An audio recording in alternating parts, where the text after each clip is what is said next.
Baik Bapak Ibu sekalian, pada kesempatan ini kita akan bahas judul Ramadan tanda kutip yang sia-sia. Banyak di antara umat Islam kita sayangkan mereka tidak mengetahui nilai hari-hari yang sedang dilalui sekarang. Bapak Ibu sekalian, kalau seandainya ada orang meninggal sekarang, orang yang sudah mati, dihidupkan kembali lalu diberikan pilihan dari 365 hari dalam satu tahun. Kira-kira kalau dia diberikan kesempatan hidup satu hari saja, yang mana dia akan pilih? Kata ulama, pastikan mereka akan pilih satu hari dari Ramadan. Karena Ramadan ini bulan yang sangat mulia. Bulan yang sangat mulia. Allah subhanahu wa ta'ala mengkhususkan dari kalangan malaikat Jibril, Mikail dan Israfil. Jibril pemimpin para malaikat, Mikail wakilnya, Israfil penutup sangkakala. Ini para pemimpin-pemimpin atau pembesarnya malaikat. Dari sekian miliar jumlah malaikat, Allah memilih dari kalangan manusia miliaran jumlahnya. Ya, bahkan kalau dari zaman Nabi Adam mungkin sudah puluhan atau mungkin sekian banyak jumlahnya, miliar ya. Itu Allah memilih para nabi-nabi dan rasul. Dan wajib kita imani 25 nabi dan rasul dari sekian miliar manusia. Mengerucut lagi ada 5 ulul azm, nabi-nabi pilihan, Nabi Nuh, Nabi Musa, Nabi Nuh, Nabi Ibrahim, Nabi Musa, Nabi Isa, Nabi Muhammad alaihi wassalam. Dan mengerucut lagi ke satu nabi yang paling mulia yaitu Nabi Muhammad alaihi wassalam. Allah muliakan tempat ada Mekah sama Madinah dibandingkan tempat-tempat lain. Solat di sana pahalanya lebih besar, ibadah di sana pahala lebih besar. Begitu juga Allah khususkan waktu Ramadan lebih mulia daripada bulan-bulan lain. Ini bulan yang mulia. Bapak Ibu sekalian, Allah memang menargetkan kita di Ramadan sebagaimana dijelaskan dalam surah Al-Baqarah. Ya ayyuhalladzina amanu kutiba alaikumus siyamu kama kutiba alal ladzina min qablikum la'allakum tattaqun. Hai orang-orang beriman, dibuatkan untuk kalian program puasa di Ramadan, program-program ibadah di Ramadan sebagaimana telah dibuatkan program-program ini untuk orang-orang sebelum kalian agar kalian mencapai tingkat ketakwaan. Kita sekarang sedang masuk di masa pelatihan peningkatan skill. Kalau mungkin di kalangan manusia SDM-nya, kalau ini skill spiritualnya. Bagaimana keimanan kita, ketakwaan kita kepada Allah atau kepatuhan kita pada Allah makin meningkat. Seluruh dunia, ya, kita kemanapun di muka bumi di hari-hari sekarang, kita akan temukan umat Islam akan sama. Umumnya, mereka siang hari puasa, mereka malam hari tarawih. Kalau kita masuk masjid, mereka lumba-lumba baca Quran. Pada saat buka puasa, orang berlumba-lumba memberikan kue, memberikan makanan, mengejar pahala. Bahkan di kota Madinah, Bapak Ibu sekalian, saya belum pernah menemukan ada cara mengajak orang buka puasa seperti mereka. Waktu tahun 1990 awal kami menginjakkan kaki di kota Madinah, waktu itu saya masih SMA, saya awal sekali hari pertama Ramadan terkejut gitu. Saya mengajak teman-teman dulu, ayo kita sama-sama ke Masjid Nabawi, yuk kita buka puasa di sana. Dari kejauhan di pelataran Masjid Nabawi dan ternyata sampai hari ini masih sama. Saya terakhir juga, alhamdulillah setiap Ramadan saya bimbing umrah melalui travel yang Allah amanahkan Uhud Tour ini. Masih sama metodenya. Jadi saya lihat waktu itu pertama kali ada orang banyak tapi mereka membelakangi masjid Bapak Ibu sekalian. Jadi menghadap ke orang-orang yang datang. Waktu itu saya melihat mereka tuh berdiri seperti berbaris dan seperti menunggu orang. Tapi jumlahnya banyak sekali. Dan kami pada saat mau lewat, kami tidak diizinkan lewat begitu saja. Saya tahu ternyata mereka ini siapa atau apa tujuannya mereka seperti itu setelah saya lewat di dekat mereka lalu saya dipegang. Karena ini semuanya laki-laki, di saf perempuan juga perempuan yang lakukan. Ini laki-laki semuanya, maka tiba-tiba saya dipeluk oleh salah satu dari mereka dan yang lain juga teman saya pada dipelukin, lalu mereka bisikin di telinga kami, tolong ya buka puasa di tempat saya. Jadi kita dirayu supaya mau buka puasa di tempat dia agar dia dapat pahalanya.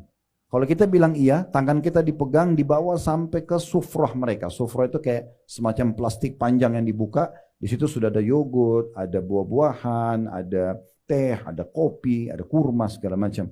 Lalu dia rayu kita, di sini ya, jangan pindah ke situ ya, karena di depan itu ada juga sufrahnya orang lain. Saking maunya kita diraih pahala kita. Sampai dia bilang juga, kamu udah tahu tempat saya, besok kesini lagi ya, buka puasanya. Begitu terus mereka berebut untuk meraih pahala. Nah ini kenapa? Karena orang-orang ini faham tentang makna bulan ini. Sayang sekali kalau kita tidak mengetahui keutamaan bulan ini Bapak Ibu sekalian. Berapa banyak orang yang bersama kita Ramadan lalu sudah tidak ada sekarang. Allahu alam kita ke depannya. Toh semuanya juga akan meninggal dunia. Maka mumpung ada kesempatan jangan disia-siakan. Saya ingin berbagi sebuah poin penting. Kalau Allah masih berikan kepada Bapak Ibu kesempatan untuk ibadah walaupun hanya berzikir satu subhanallah, walaupun hanya sedekah dengan 1.000 rupiah, walaupun hanya dengan sujud sekali, walaupun dengan senyum kepada seorang muslim, berbagi makanan, menjenguk orang sakit, bakti sama orang tua, sesaat saja, jangan disia-siakan. Karena itu sudah cukup untuk menambah timbangan amal kita hari kiamat. Pernah di masa Nabi Muhammad SAW, Bu dan Bapak sekalian, ada 2 orang bersahabat dekat dan umurnya hampir sama. Mungkin di sini juga cukup banyak mungkin yang bersahabat. Ya, dia 2 orang ini bersahabat dekat, tapi subhanallah yang satu meninggal mati syahid di medan perang. Kemudian sepekan setelah itu meninggal temannya yang sahabatnya ini, tapi bukan mati syahid, bukan di medan perang. Mati di atas ranjang, mati biasa, ajalnya datang. Waktu Nabi Muhammad SAW mensolati jenazah yang kedua, yang bukan mati syahid, Nabi SAW bertanya kepada orang-orang yang ikut sholat di situ. Kira-kira menurut kalian bagaimana kedudukannya orang ini?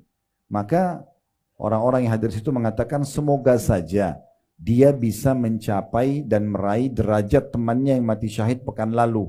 Karena di mata para sahabat orang yang mati syahid lebih tinggi derajatnya.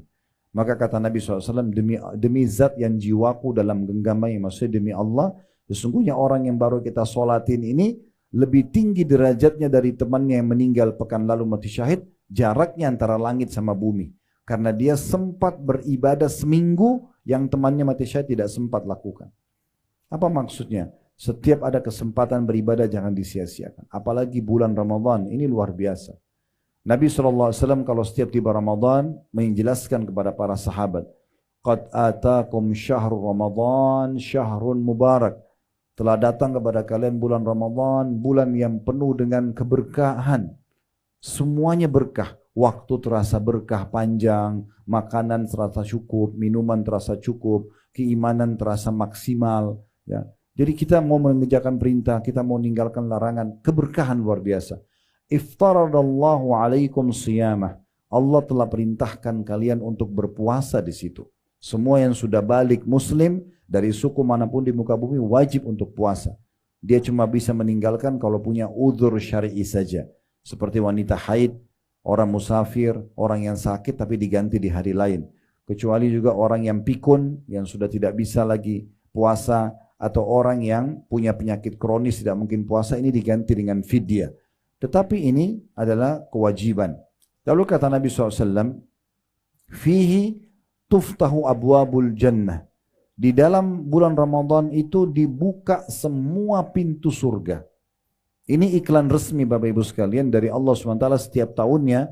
Dan saya sebagai penyambung lidah tanda kutip sini, sebagai seorang da'i menyampaikan kepada Bapak Ibu sekalian.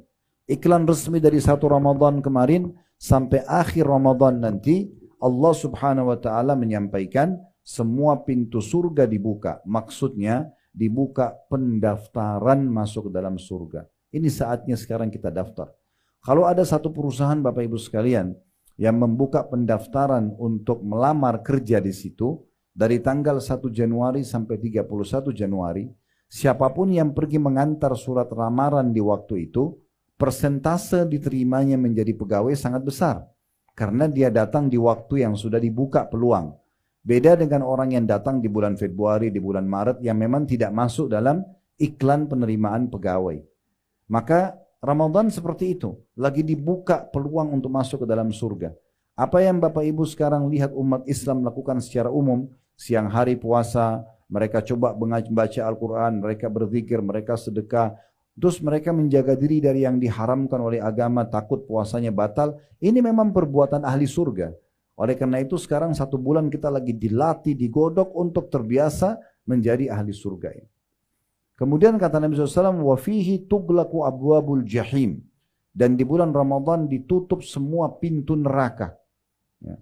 Dalam riwayat lain, la yuftah bab, tidak ada dibuka satu pintu pun. Bisa bermakna, Bapak Ibu sekalian, di dalam dikuatkan kalau dihubungkan dengan hadis yang lain, sesungguhnya Allah Azza wa Jal, Allah yang Maha Mulia dan Maha Tinggi, memiliki hamba-hamba yang dihapus nama mereka dari api neraka. Dan itu di bulan Ramadan, dan itu terjadi di setiap malam dari malam-malam Ramadan. Maksudnya dihapus Bapak Ibu sekalian, kita ini sekarang punya tempat di surga, punya tempat di neraka. Kita punya tempat di dua-duanya. Kalau seseorang meninggal dalam kondisi beriman, dia akan masuk di tempatnya yang di surga. Tempat nerakanya nggak dipakai. Kalau dia meninggal dalam keadaan fasik, banyak dosanya, di timbangan amal dosanya lebih berat daripada amal solehnya, maka dia akan dimasukkan ke nerakanya dulu sampai dosanya bersih baru masuk ke surganya. Kalau dia orang kafir, orang fasik, dia akan masuk dalam sampai meninggal begitu, dia akan masuk ke neraka dan tidak akan pakai tempatnya di surga. Jadi di Ramadan ini dibuka iklan resmi, siapa yang mau dihapus namanya dari api neraka, nggak ada lagi tempatnya di neraka, ini saatnya.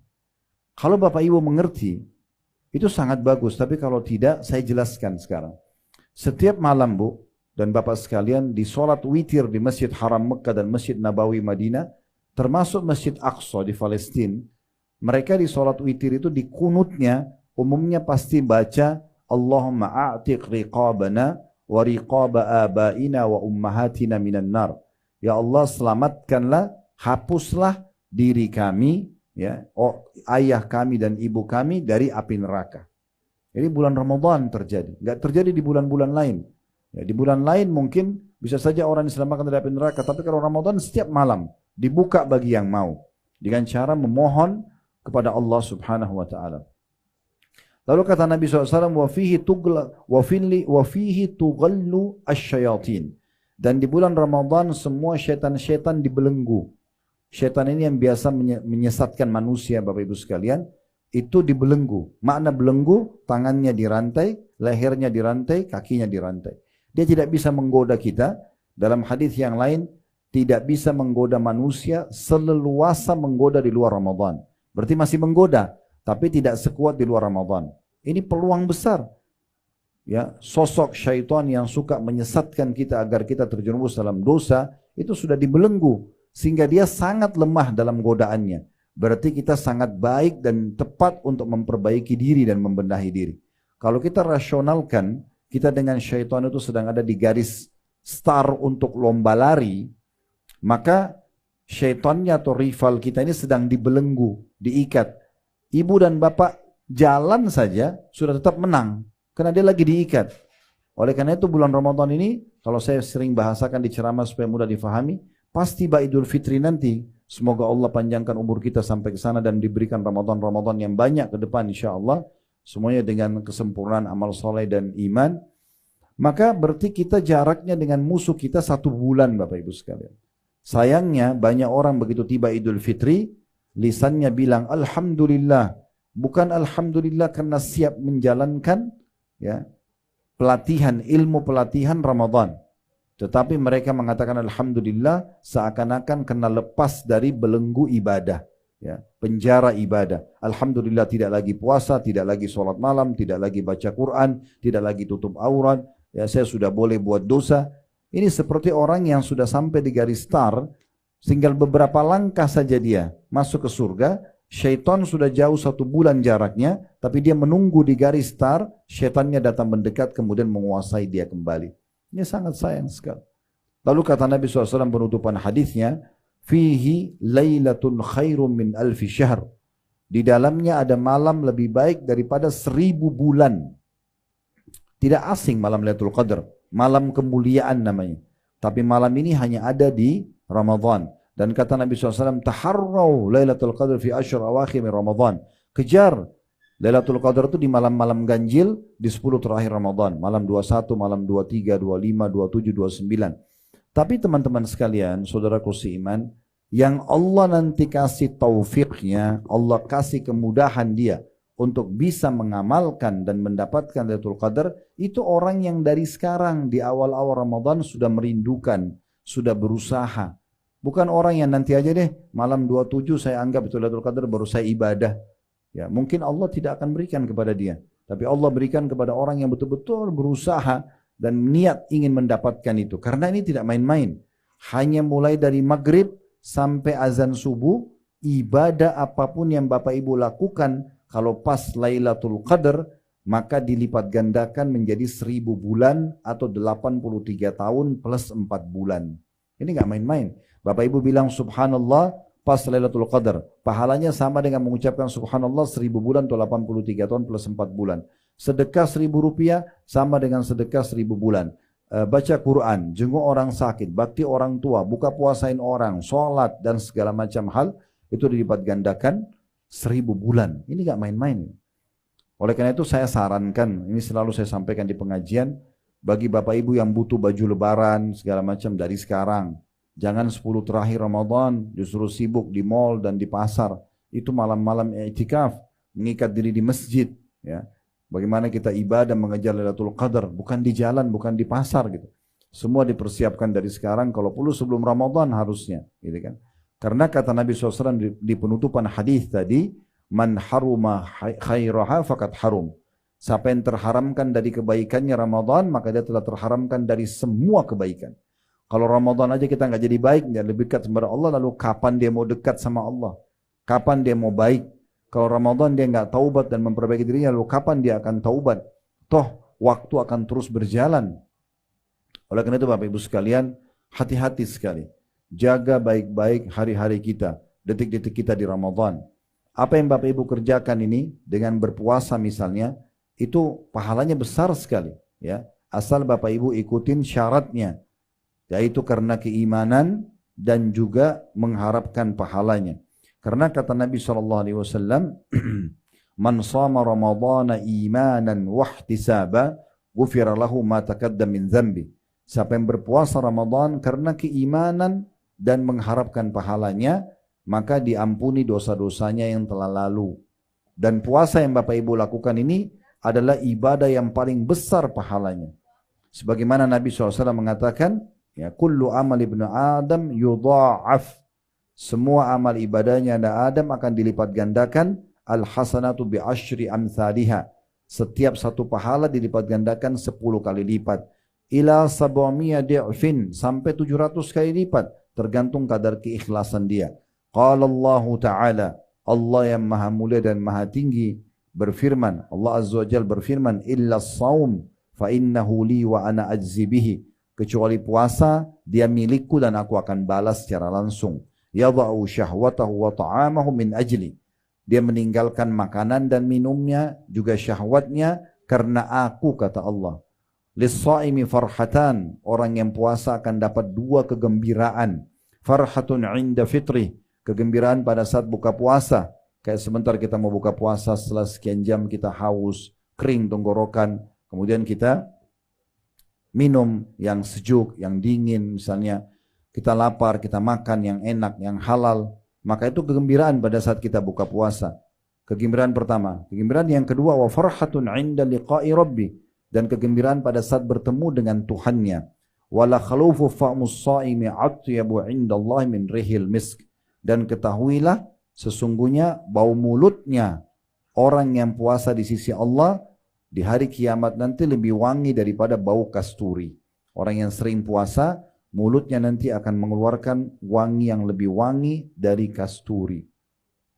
Puasa juga ini, Bapak Ibu sekalian yang sedang kita kerjakan, perisai dari api neraka. Sebagaimana sabda Nabi SAW, was-sawmu junnah. Puasa itu adalah perisai.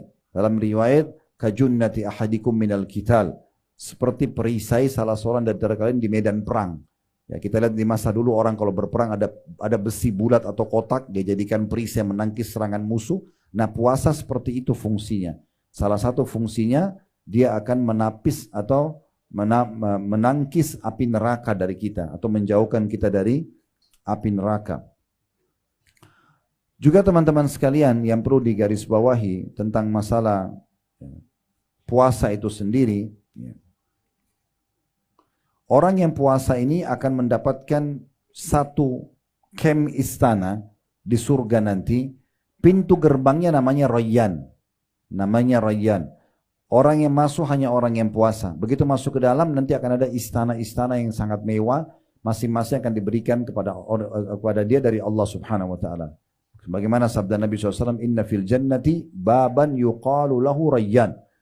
Di surga itu ada pintu khusus gerbang yang bagus, yang mewah, namanya Ar-Rayyan. Yadkhulu minhu as-sha'imuna yaumal qiyamah. Orang-orang yang puasa akan masuk di situ nanti pada hari kiamat. La yadkhulu minhu ahadun ghairuhum. Tidak ada yang masuk selain mereka. Fa idza dakhalu ughliqa falam yadkhul minhu ahad. Kalau mereka sudah masuk maka akan ditutup dan tidak ada lagi orang yang boleh masuk ke sana. Dalam riwayat itu, riwayat yang sahih, riwayat Bukhari Muslim, dalam riwayat At-Tirmidzi dikatakan waman dakhalahu lam yadhma abada. Siapa yang masuk ke dalam surga itu dari pintu Rayyan tidak akan pernah dahaga selamanya. Dalam riwayat lain fa idza dakhala akhiruhum ughliq. Kalau datang atau masuk orang yang terakhir dari orang yang suka puasa, maka akan ditutup pintu itu. Man dakhala syarib. Siapa yang begitu masuk akan disambut dengan minuman yang nyaman. Wa man syariba lam yadhma abada.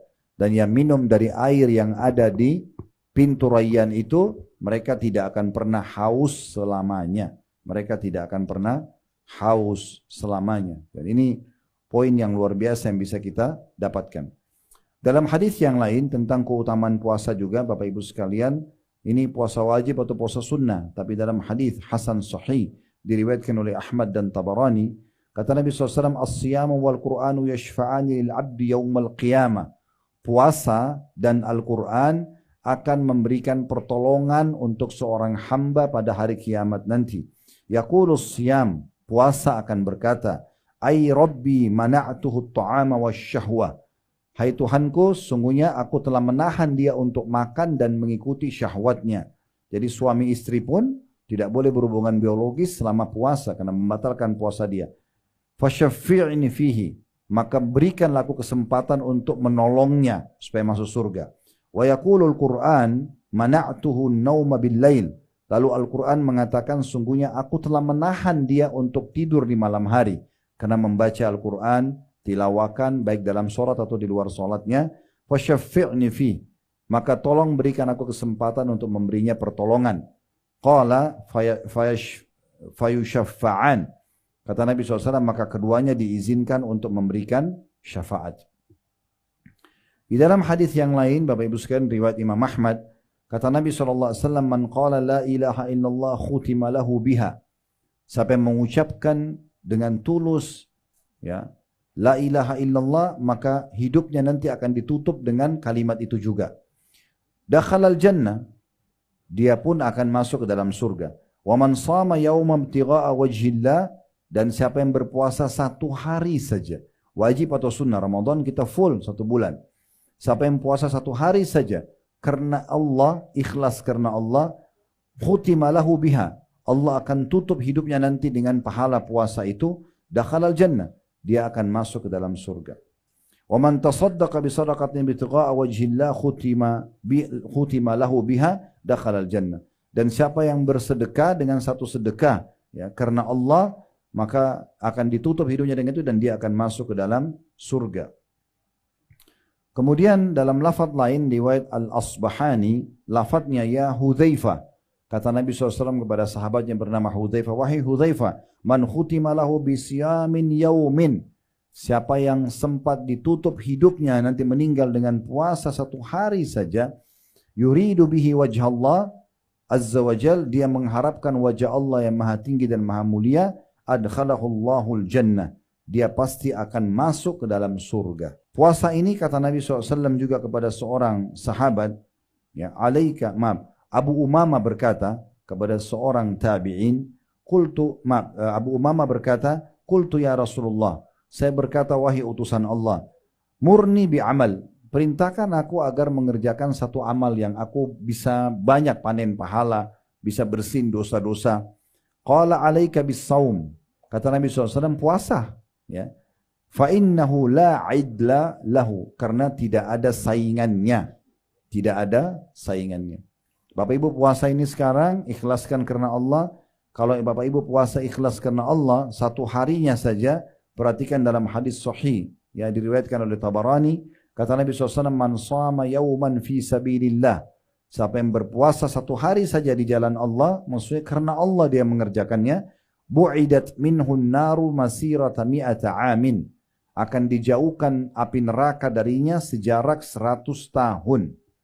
100 tahun ini keutamaan yang luar biasa yang bisa didapatkan juga dari orang yang sedang berpuasa. Begitu juga teman-teman sekalian, ya, dalam hadis yang lain, hadis riwayat At-Tabarani dan ini hadis hasan li ghairihi, kata Nabi SAW, man shama yauman fi sabilillah, siapa yang berpuasa satu hari saja di jalan Allah, ja'alallahu bainahu wa bainan nari khandaqan kama bainas sama'i wal ard. Allah akan jadikan antara dia sama neraka sebuah parit atau lembah yang besar antara dia sama neraka seperti jaraknya antara langit dan bumi. Jadi artinya dia akan selamat dari api neraka. Itu luar biasa yang bisa didapatkan. Nah, kita perlu teman-teman sekalian juga menambah selain puasa dengan sholat malam. Ya, tarawih yang kita tahu itu terjemahannya atau artinya santai, Bapak Ibu sekalian. Kenapa dikatakan santai? Karena kita bisa kerjakan sholat malam setelah sholat ba'diyah isya langsung. Selain Ramadan kita kerjakan bukan di waktu itu. Makanya tarawih, qiyam Ramadan, qiyamul lail, tahajud sama. Ini sama. Ya, jadi ibu dan bapak kalau kerjakan tarawih berarti sama sudah tahajud. Cuma bedanya di Ramadan Allah ingin kita lebih mudah mengerjakannya. Makanya dianjurkan dikerjakan setelah sholat ba'diyah isya. Sekarang saya berapa hari ini berjalan, kita selesai 8:30 maksimal sudah selesai setelah isya. Ya. Ada mungkin yang paling lambat mungkin sampai jam 9 malam, tapi sudah dapat pahalanya. Sholat malam, ya. Dan kata Nabi SAW, man qama ramadhana imanan wahtisaba, ghufira lahu ma taqaddama min dzambi. Siapa yang mendirikan malam Ramadan, ya, karena mengharapkan pahala dan juga karena keimanan dan mengharapkan pahalanya, maka akan dibersihkan dosa-dosanya yang lalu. Bapak Ibu yang berhalangan tidak bisa ke masjid, boleh sholat di rumah. Yang penting jangan sia-siakan. Ya, ini kesempatan emas, karena selain Ramadan kita kerjakan tahajudnya di akhir malam. Ya, kita istirahat dulu, mungkin 2-3 jam sebelum subuh. Ya. Walaupun sebenarnya sekarang kita lagi di training sama Allah. Umumnya saya tanya jemaah saya, Bapak Ibu kalau bangun sahur berapa lama sebelum subuh? Jawabannya 1 jam, ya, sebelum subuh, 45 menit sebelum subuh. Nah, kita dilatih dalam 1 bulan terbiasa supaya kita sahur. Dan kata Nabi SAW, tasahharu fa inna fis sahuri barakah. Makan sahur kalian, karena pada sahur itu ada keberkahan. Sebenarnya sadar tidak sadar Bapak Ibu sekalian, kita sedang ya dibiasakan bangun di waktu tahajud. Itu waktu tahajud tuh. Sahur itu waktu tahajud, itu waktu mustajab doa. Nah, kita dilatih di Ramadan. Cuman Allah mudahkan buat kita nggak disuruh tahajudnya di situ. Kita dimajukan di Ramadan di awal malam. Nah, itulah tarawih. Dan kalau bisa sholat berjamaah di masjid itu sangat bagus. Ya, ibu-ibu juga sama. Karena kata Nabi SAW, siapa yang sholat malam Ramadan itu, maksudnya tarawihnya bersama imam sampai imamnya bubar, maka dicatat baginya dia telah mendirikan sholat semalam suntuk. Seperti Bapak Ibu tidak tidur sama sekali. Salam, sholat lagi, begitu terus. Itu kan berat. Tapi bisa kita dapatkan dengan cara sholat berjamaah bersama imam. Ya. Bersama imam sampai imamnya selesai atau bubar. Baik, kita perlu ingatkan Bapak Ibu sekalian, mungkin sekaligus kita tutup mungkin materi kita dengan ini, yaitu pentingnya kita perhatikan hal-hal yang bisa membatalkan puasa atau minimal mengurangi pahalanya, ya, minimal mengurangi pahalanya. Kalau yang membatalkan itu, ya, kalau suami istri hubungan biologis di siang hari Ramadan, dan ini perlu diketahui, ya, kalau ada yang melakukannya maka puasanya batal, dia wajib taubat nasuha, plus dia harus kena kafarah, denda. Dia kena denda. Dendanya apa? Kalau dia bisa bebasin budak, bebasin budak. Tapi di masa kita sekarang tidak ada perbudakan. Kemudian yang kedua, kalau tidak ada budak tadi, maka dia berpuasa 2 bulan berturut-turut. Ini juga kalau masih berat, maka dia memberikan makan 60 orang miskin. Jadi harus faham hukumnya. Ya. Kalau malam hari, Allah berfirman dalam surah Al-Baqarah, "Uhilla lakum lailatas siyamir rafathu ila nisaikum, hunna libasun lakum wa antum libasul lahun." Pada malam hari kata Allah Ramadan, aku menghalalkan kalian untuk menggauli istri kalian, mereka pakaian kalian dan kalian adalah pakaian buat mereka. Jadi biologis boleh dari mulai maghrib sampai subuh. Setelah itu tidak boleh lagi sampai terbenam matahari selama puasa. Yang kedua, makan dan minum secara sengaja. Ya, ini mungkin sudah kita tahu. Kalau ada yang lupa tidak sengaja, maka kata Nabi SAW, man akala aw syariba wa huwa sha'im falyutim saumahu fa innama at'amahu Allah wa saqah. Siapa yang makan dan minum sementara dia puasa dan dia lupa, ya, dia bukan sengaja, maka dia lanjutkan puasanya. Karena sesungguhnya Allah yang telah memberikan makan dan minum kepada dia. Kalau dia tidak sengaja, dia lupa, maka boleh lanjutkan puasanya. Kemudian juga, ya, yang bisa sampai pada tingkat, ya, membatalkan puasa ini kalau dirutinkan perbuatan ini, ya, yaitu seseorang berdusta. Seseorang berdusta pada saat lagi puasa. Karena kata Nabi SAW, man lam yadha qawla zuri wal amala bihi. Siapa yang tidak meninggalkan dusta dan perbuatan dusta itu sendiri. Falaisa lillahi hajatun fi an yadha ta'amahu wa syarabah. Allah tidak butuh untuk menilai lapar dan hausnya. Nah, ini bisa sia-sia puasanya. Kayak judul kita, Ramadan yang sia-sia bagi orang yang tidak tahu masalah ini. Hilang pahalanya, batal puasanya misalnya, ya. Jadi kalau dia bohong, maka bisa batal puasanya. Sama tadi hubungan biologis, batalin puasa itu kalau suami istri, apalagi kalau berzina. Itu akan jauh lebih besar dosa-dosa yang didapatkan gitu, ya. Dalam riwayat lain, man lam yadha qawla zuri wal jahla wal amala bihi. Siapa yang tidak meninggalkan dusta dan juga perbuatan bodoh, pelanggaran-pelanggaran agama, dan juga rutin mengerjakannya dalam riwayat An-Nasai, maka Allah tidak ada hajat untuk menilai lapar dan hausnya. Dalam riwayat yang lain disebutkan oleh Tabarani dalam Mu'jam al-Kabir, dan ini dikatakan hasan li ghairihi oleh Syekh Albani, kata Nabi SAW, man lam yada'il khana al-khana wal kadhiba fala hajata lillahi an yada'a ta'ama wa syaraba. Barang siapa yang tidak meninggalkan ucapan kotor dan dusta. Kalau tadi dusta sudah kita tahu bohong. Ucapan kotor ini seperti mencaci maki, kata-kata kotor keluar dari mulutnya, maka tidak ada hajat bagi Allah menilai lapar dan hausnya. Dia sama saja batal puasanya. Tidak ada yang bisa dia dapat pahalanya gitu, ya. Lalu bagaimana kalau seandainya ada yang ajak saya bertengkar, ada yang ajak saya ribut? Sabar Bapak Ibu sekalian. Sabar, jangan dilayani. Bahkan sunnah Nabi SAW kita jawab mengatakan saya sedang puasa. Saya sedang puasa. Dalam sebuah hadis yang hasan diriwayatkan oleh, sebenarnya hadis ini hadis sahih diriwayatkan oleh Imam Bukhari, ya, tapi Syekh Albani menghasankannya. Kata Nabi SAW, ya, qala Allahu azza wa jal, Allah yang maha mulia dan maha tinggi berfirman dalam hadis qudsi, kullu amal ibn Adam lahu illa siyam. Semua amal ibadah anak Adam miliknya atau sudah ditentukan kadar pahalanya kecuali puasa. Fa innahu li wa ana ajzi bihi. Itu milikku kata Allah, aku akan balas langsung. Kemudian dikatakan wasyamu junnah.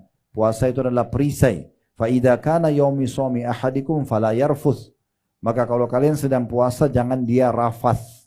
Rafath itu mengucapkan kata-kata sayang, cinta, rindu, ya, diikuti apalagi kalau diikuti dengan syahwat kepada selain pasangan halalnya. Ya, kalau bahasa kita sekarang pacaran tidak boleh.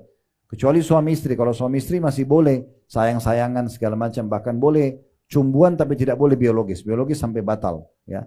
Tapi kalau orang-orang yang tidak halal itu jelas tidak boleh. Fala yarfuth wala yaskhab. Jangan dia berkelahi. Ya, jangan dia berkelahi di sini. Fa in sabbahu ahadun aw qatalahu falyaqul inni shaim inni shaim. Kalau ada yang ajak dia bertengkar, ribut, maka jangan dia layani kata Nabi. Tinggal dia mengatakan saya sedang puasa, saya sedang puasa. Kemudian Nabi SAW juga mengingatkan kita dalam hadis